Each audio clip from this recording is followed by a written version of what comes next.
பழவேற்காடு முகத்துவாரம் பகுதியில் ஏற்பட்ட ராட்சத அலையில் சிக்கி படகு கவிழ்ந்த விபத்தில் மீனவர் ஒருவர் உயிரிழந்தார். திருவள்ளூர் மாவட்டம் பழவேற்காடு வைரவன் குப்பத்தை சேர்ந்த தட்சிணாமூர்த்தி, மணிபாலன், செல்வம், மோகன் மற்றும் அரங்கம் குப்பத்தை சேர்ந்த அப்பு உள்ளிட்ட 5 மீனவர்கள் 2 தினங்களுக்கு முன்பு ஆழ்கடல் பகுதிக்கு சென்று மீன் பிடித்துக் கொண்டு கரைக்கு திரும்பினர். கடலும் ஏரியும் சந்திக்கும் முகத்வாரம் பகுதியில் திடீரென வீசிய ராட்சத அலையில் சிக்கிய படகு நிலை தடுமாறி கவிழ்ந்து விபத்துக்குள்ளானது. இதில் படகில் இருந்த 5 மீனவர்களும் கடலில் விழுந்தனர். மேலும் அவர்கள் பிடித்து வந்த மீன்கள், மீன்பிடி உபகரணங்கள் ஆகியவை கடலில் மூழ்கின.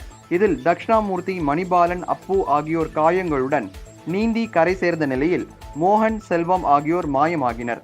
இது குறித்து தகவல் அறிந்து மீன்வளம் மற்றும் காவல்துறை அதிகாரிகள் அப்பகுதி மீனவர்களின் உதவியோடு படகில் சென்று மாயமான மீனவர்களை தேடும் பணியில் ஈடுபட்டனர்.